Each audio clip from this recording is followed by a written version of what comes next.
Baik, untuk pertemuan kali ini kita akan membahas tentang metode supervised learning, yaitu klasifikasi khususnya.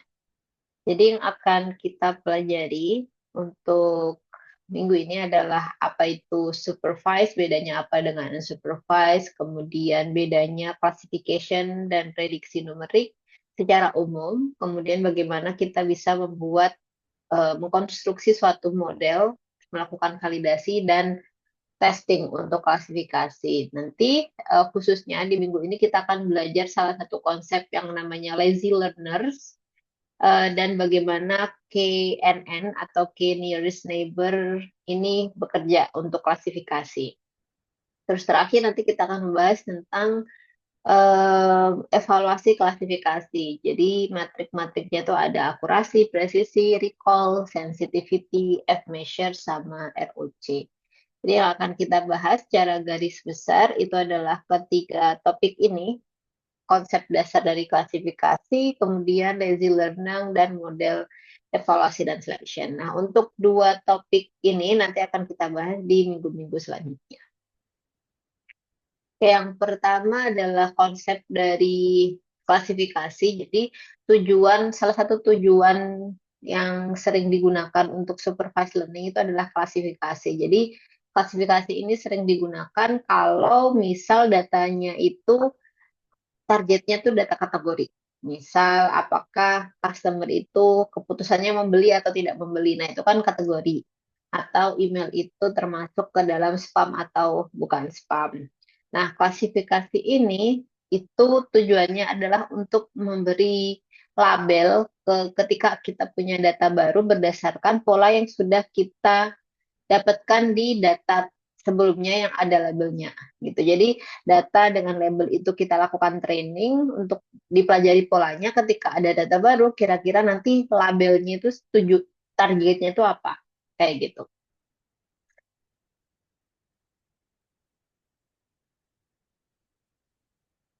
Nah, di dalam supervised learning, em, kita sudah pastinya itu sudah punya data target gitu ya. Atau kita tahu bahwa misal kita punya serangkaian X, kira-kira serangkaian X ini hasilnya itu labelnya apa. Nah, itu namanya supervised learning.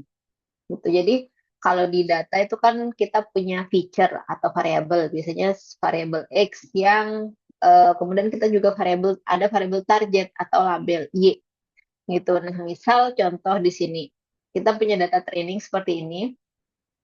Nah, feature-nya itu adalah kondisi cuaca. Misal rainy kah, temperaturnya hot, mild, atau cool, humidity-nya seperti apa, angin windy-nya seperti apa. Nah, targetnya atau labelnya itu adalah keputusan apakah bermain golf atau tidak. Nah, ini adalah contoh salah satu kasus klasifikasi. Jadi model itu belajar hubungan antara feature ini, outlook, temperatur, humidity, sama windy.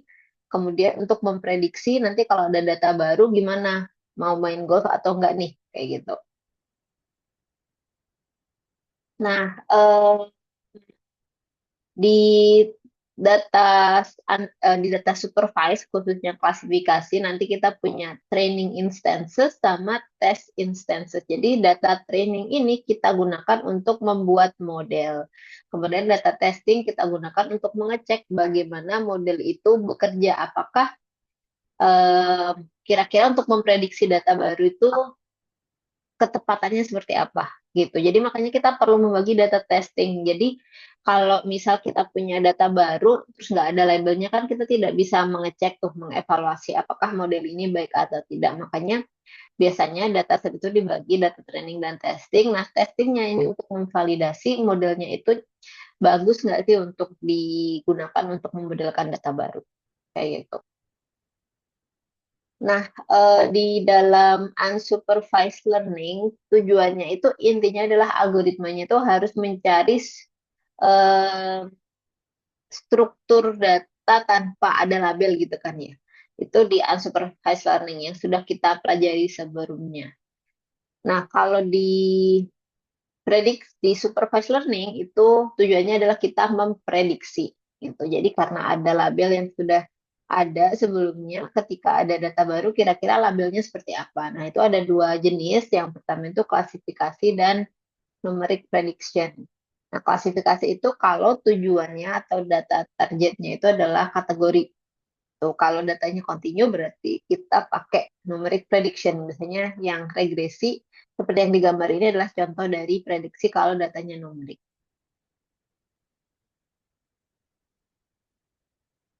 Nah, sekarang gimana sih klasifikasi itu dibangun dan dievaluasi? Jadi, eh, dalam membentuk suatu model, pertama itu kita akan menggunakan yang namanya training set. Nah, training set ini kita gunakan untuk mempelajari hubungan antara variabel X yang kita punya dengan variabel targetnya nanti. Gitu. Jadi model ini bisa macam-macam. Jadi bisa pakai algoritma apapun, misal decision tree, mathematical function, atau formula-formula lain. Nah, asumsinya di sini itu setiap data point harus punya label sebelumnya kalau mau klasifikasi. Nah, contoh itu mungkin kalau misal ada suatu perusahaan ingin mengajukan hutang ke bank sebagai modal gitu contohnya. Nah, pasti kan bank itu meminta informasi-informasi dari yang mengajukan hutang tadi kan, apakah kredit skornya seperti apa, riwayat riwayat hutangnya seperti apa, kemudian debitnya berapa dan sebagainya. Nah, itu adalah variabel-variabel yang digunakan bank untuk nanti memutuskan apakah pengajuan hutang ini di approve atau ditolak kayak gitu. Jadi ada karakteristik yang digunakan sebagai dasar menentukan labelnya itu kategori yang mana. Seperti itu. Nah, setelah training, kita harus mengetes apakah model itu bisa bekerja secara baik memprediksi data baru.